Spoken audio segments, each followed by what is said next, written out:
Se você veio para essa thumb, eu já vou te adiantar que é só uma das surpresas do vídeo. A história de Sangue Real de Alejandro Jodorowsky é cheia de reviravoltas e hoje vamos seguir essa jornada. Eu sou Feldrick e se você chegou agora, recomendo assistir a parte 1 antes de começar, beleza? Ah, e a gente tem uma nova meta. Se o vídeo alcançar 300 curtidas e 200 comentários, a parte 3 vai ser liberada. Se quiser ajudar um pouco mais o canal, considere se tornar um membro, né? Porque lá nas lives você vai ter um emblema diferente, vai ganhar alguns emojis e em breve vai ter novidades.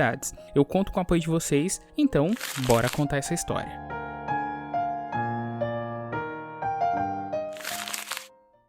O povo celebra a união entre Alvar e Sambra. No centro de uma roda, artistas manipulam fantoches do casal enquanto bardos cantam, cercados por uma plateia eufórica. Alvar e sua filha, agora esposa, simbolizam a vitória do amor sobre todas as adversidades. De repente, a celebração é interrompida. Pastores chegam ao vilarejo às pressas, carregando ovelhas mortas em mãos. Seus rostos, tomados pelo nervosismo, anunciam que algo está terrivelmente errado. Eles pedem para que todos os escutem. Em poucos instantes, conseguem a atenção desejada. Então despejam as cabras no chão e revelam, com vozes aflitas, que lobos famintos mataram mais de 400 animais. Completam um apelo dizendo que precisam da ajuda do rei para enfrentar essas feras. A multidão, tomada pela solidariedade, se une à causa sem hesitar e segue os pastores em direção ao castelo. Enquanto isso, no castelo, Violena comemora o andamento de seus planos. Diz ao filho que vendeu suas joias para contratar mercenários, os quais usarão mais de 500 cães para devastar os rebanhos. Confiante, declara que os camponeses certamente irão implorar pela ajuda do rei, e quando isso acontecer, o vilarejo ficará à mercê da rainha profana. O filho sorri, tomado pela excitação perversa. Depois Violena pergunta se ele colocou o pote de mel no local indicado. Hadorku responde com um ruído gutural, incapaz de falar, pois não tem língua. Preocupada, Violena insiste em saber se Hador escolheu o pote grande. O urso, o único guarda que Alvar deixou para proteger Sambra, certamente buscará comida se estiver faminto. Hador assente com a cabeça, confirmando. Tomado pela excitação do plano, o príncipe agarra uma adaga, mas Violena o interrompe com firmeza, proibindo-o de matar. Ela quer que Alvar sofra dia após dia, testemunhando no que Sambra se transformará. Mais tarde, Arthur, o vassalo, chega carregando Sambra nos braços. Violena, impassível, ordena que ele a amarre ao trono. A noiva é amarrada e sua boca amordaçada. Em seguida, Violena ordena que Hador deixe uma marca profunda no rosto da jovem. Com prazer, ele executa a ação. Depois, ela o manda cortar-lhe o nariz. E assim, sem hesitar, ele cumpre a ordem. Por fim, Violena dá a última instrução: retirar os peitos de Sambra. O príncipe se aproxima e, impiedoso, comete a crueldade. Logo após, Violena com frieza anuncia que é a sua vez de puni-la. Ela a castiga e a obriga a consumir a própria carne. Arthur observa a cena com uma naturalidade perturbadora, mas inesperadamente o urso irrompe no salão. Violena critica o filho por não ter colocado mel suficiente no pote. Nesse momento, o animal avança indo diretamente para cima deles. A mãe manda o filho se afastar, alegando que ele só serve para atacar mulheres indefesas. Em seguida, Arthur se coloca na frente, pronto para enfrentar o urso. Homem e animal se enfrentam em um combate feroz. Não demora e o urso abocanha a cabeça do humano, pondo fim ao confronto. Algum tempo depois, o reino recebe a notícia e move sua tropa em direção ao reino.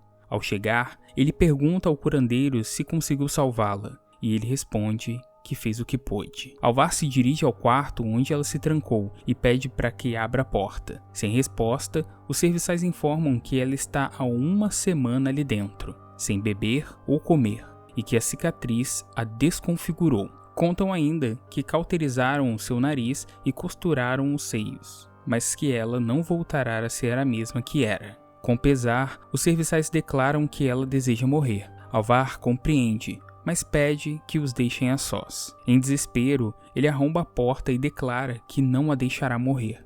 Ao entrar, encontra Sambra de costas e ela lhe pede para se afastar, dizendo que quer que ele a lembre como ela era. Mas Alvar diz que a ama mais do que a carne e carinhosamente a chama de filha. Ao ouvir isso, Sambra se lamenta, dizendo que agora ele não a vê mais como sua mulher. Ele nega a acusação e pede para que ela se mostre. Sambra então revela que sentirá nojo de sua aparência. Alvar, com firmeza, promete que se isso acontecer, ambos deixarão esta vida juntos. Com isso, ela decide se mostrar e pede para que ele não a tema. Contudo, a reação de Alvar não poderia ser pior, pois ele não esconde seu assombro. Ela coloca as mãos dele em seus seios ausentes e diz que não poderá amamentar seus filhos. Alvar então decide cumprir sua promessa de que ambos partirão desse mundo.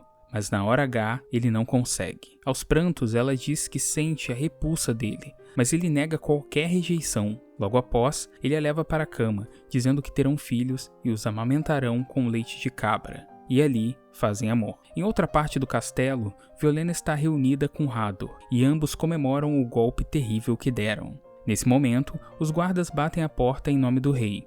Violena não teme, pois sabia que isso aconteceria, mas acredita que valeu a pena causar tanto sofrimento a Alvar. O guarda ameaça derrubar a porta, então Violena entrega uma adaga a Hador, sugerindo que tirem a própria vida.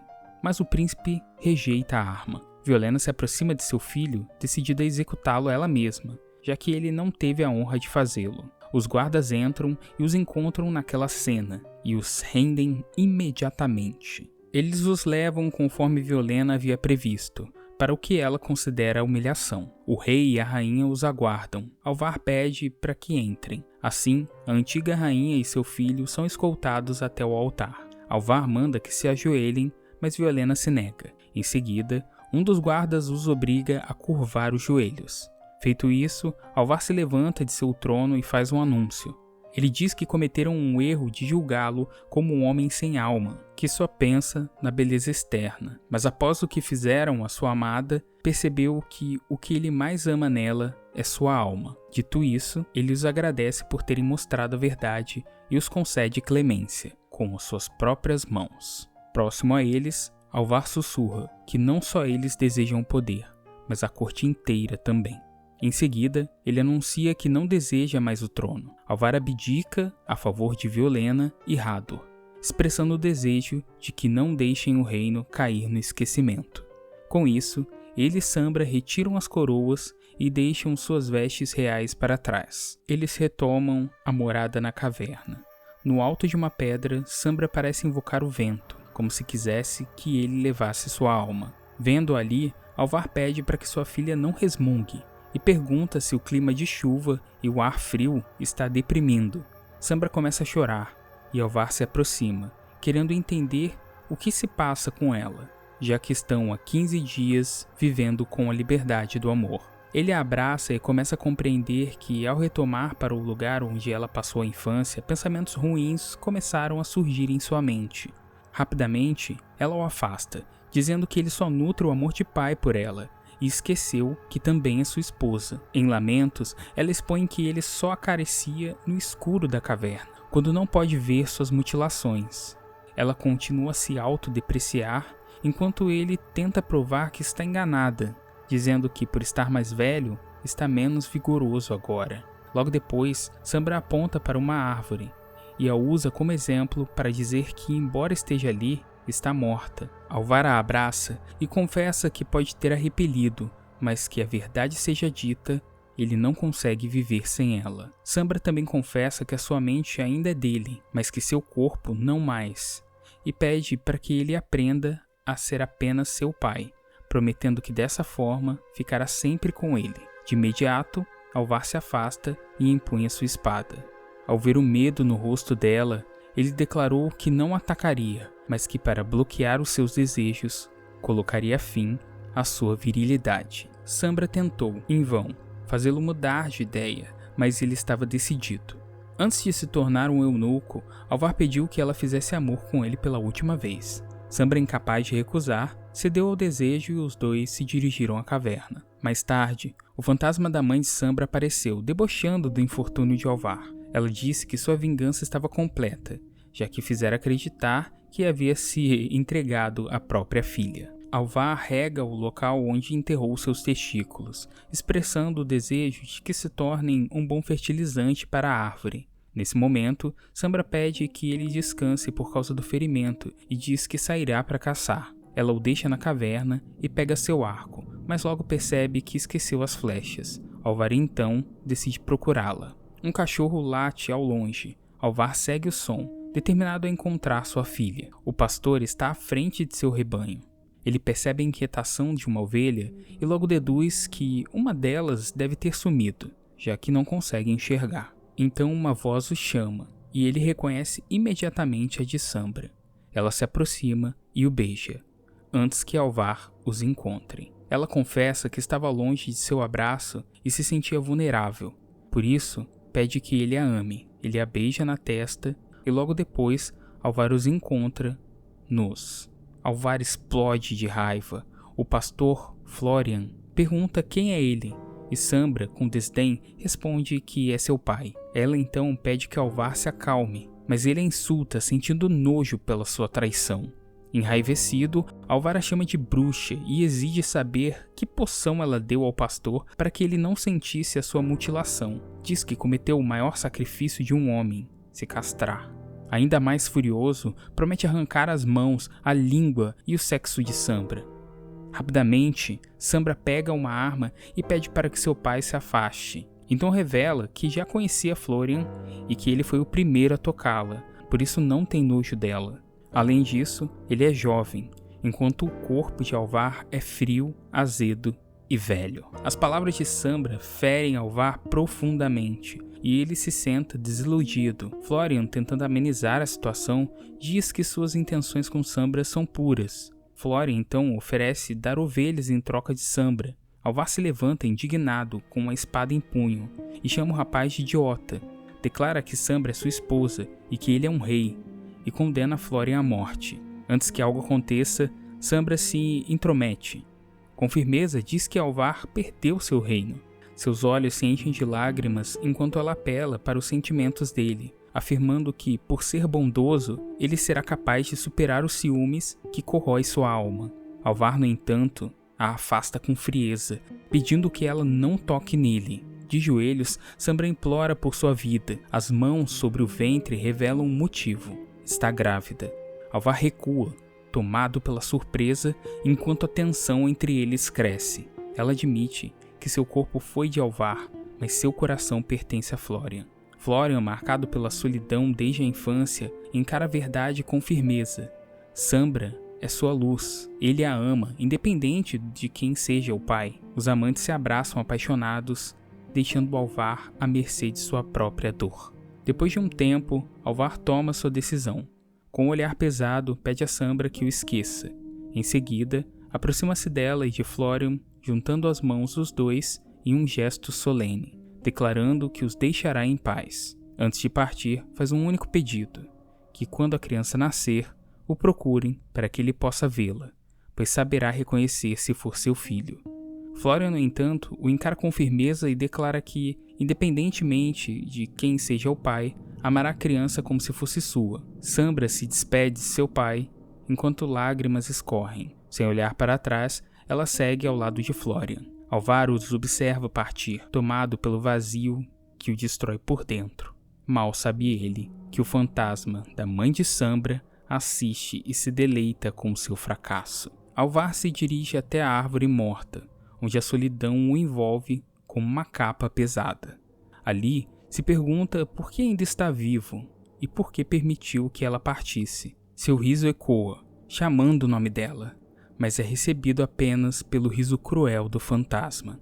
Enquanto isso, nas terras do reino, uma multidão avança com tochas acesas. Logo mais, os camponeses se aglomeram ao redor de corpos de mulheres enfileirados. Uma pessoa é acusada de tê-las matado. A multidão o chama de assassino, com vozes carregadas de ódio. Tremendo, o acusado jura pelos deuses que não foi ele quem as matou.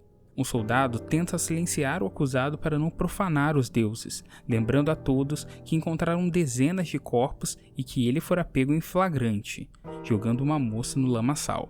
O homem tremendo insiste que não matou ninguém. Explica que apenas estava escondendo os corpos, cumprindo ordens, pois precisava sustentar sua família. Ele revela que trabalhou para Artropo, o vassalo da rainha, e que no pântano ainda serão encontrados mais 200 corpos. A multidão, atônita, reage com indignação ao saber que há tantas vítimas.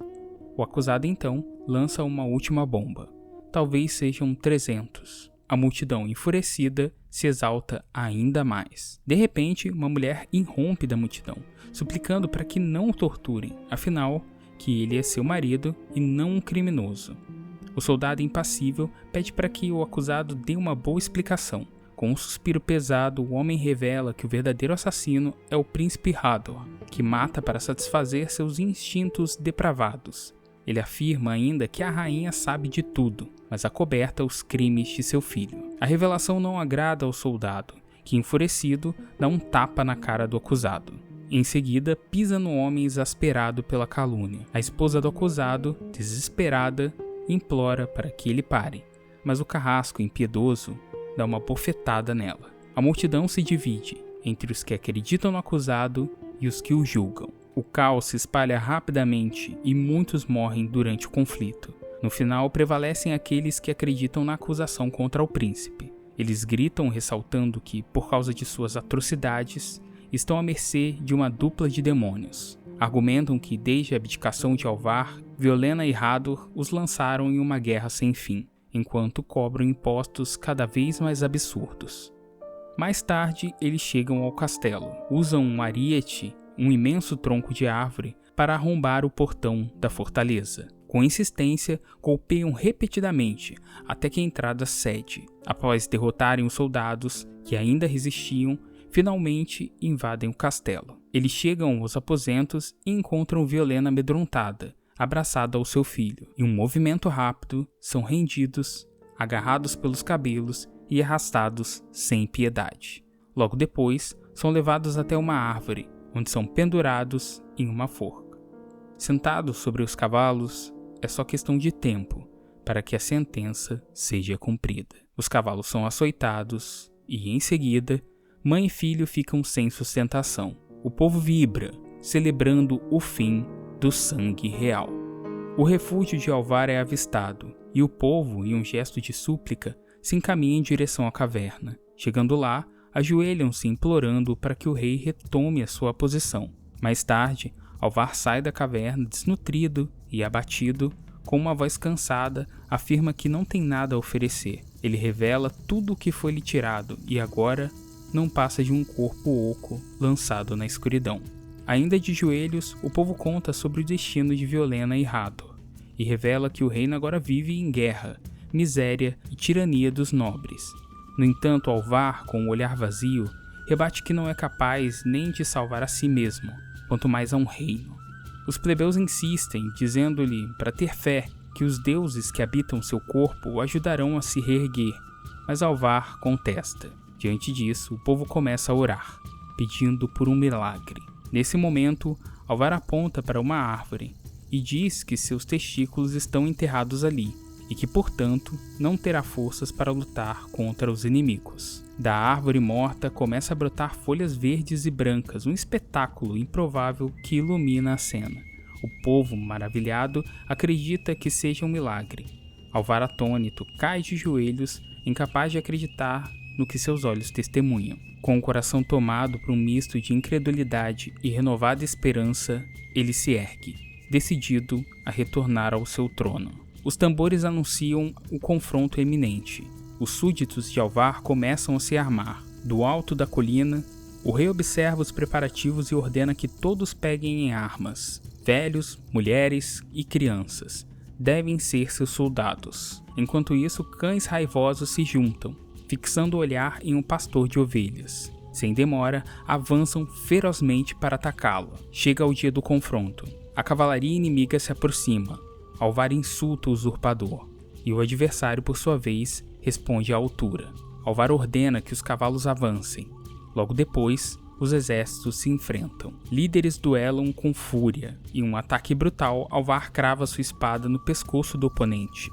Enquanto isso, a luta no campo de batalha se intensifica, com os combatentes se enfrentando implacavelmente sob o peso da violência. Meses depois, Sambra aparece próxima à caverna onde viveram. Alvar vai ao seu encontro. Ela, com um olhar desconfiado, pergunta se ele ainda é seu pai. Ele firme rebate dizendo que é seu marido. Sambra, com desdém, responde que quando foi sua esposa, perdeu sua beleza. Alvar explica que ele foi castigado por isso, perdendo sua masculinidade e seu trono. Sambra volta a reclamar que precisava de um homem mais jovem que implorou para que ele a libertasse. Sem entender a queixa, Alvar responde que a libertou. No entanto, Sambra insiste, dizendo que ele deixou sua semente nela. Alvar, com uma nova determinação, afirma que os deuses lhe deram um milagre. Recuperou seu trono e voltou a lutar, e como guerreiro, estava ali para enfrentar Florian. Em seguida, aponta para a caverna, ordenando que ele saia.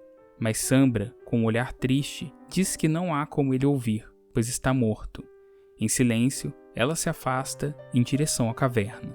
Enquanto caminha, Sambra revela que teve gêmeos, um loiro, filho de Alvar, e um moreno, filho de Florian. Ao ouvir isso, Alvar comemora, feliz por ter um herdeiro, mas Sambra, com desprezo, diz que ele não vai levá-lo. Enfurecido, Alvar a agride, afirmando que levará o filho de qualquer forma. Ele bate no ventre dela, dizendo que ela está libertada desse serviço. Com isso, Alvar toma a frente, avançando, decidido, enquanto Sambra, atrás, o repudia com um olhar de desprezo e dor. Alvar sai com o bebê loiro no colo e o admira, surpreso com as semelhanças. Sambra tenta impedi-lo, dizendo que só levará sobre seu cadáver. Alvar, sem hesitar, responde que isso não será um problema. Em um movimento rápido, ele atravessa a espada no corpo dela. Antes de morrer, Sambra amaldiçoa Alvar, dizendo que o bebê será sua ruína. Ela roga pragas com palavras carregadas de ódio. Logo depois, ela sucumbe. Sua alma deixa o corpo e encontra o espírito de sua mãe. A mãe abraça Sambra, oferecendo-lhe consolo. No entanto, a única coisa que Sambra consegue pensar é no filho que teve com Florian, que está sozinho na caverna. Sua mãe, percebendo sua aflição, diz que os deuses o ajudarão e pede que ela o aguarde. De repente, um lobo entra na caverna e ambas observam o movimento da criatura. O lobo para seus filhos ao lado do bebê e adota a criança como parte de sua cria. Sambra se alegra ao ver o gesto, e sua mãe, com um sorriso tranquilo, afirma que ele crescerá forte e sadio. Isso enche Sambra de esperança, pois acredita que o filho se vingará de Alvar. Logo depois, Sambra pega na mão de sua mãe e pede para que ela as leve para o outro mundo. Juntas, elas partem para o descanso eterno.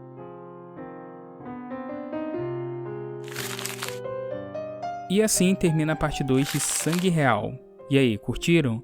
Lembrando que se o vídeo alcançar 300 curtidas e 200 comentários, vamos desbloquear a parte 3. Na descrição também deixei o link caso você queira adquirir a HQ do Sangue Real. Por esse link você também vai ajudar o canal. Obrigado pela companhia e agora fique com 2 outros vídeos que vão te surpreender. Até o próximo vídeo.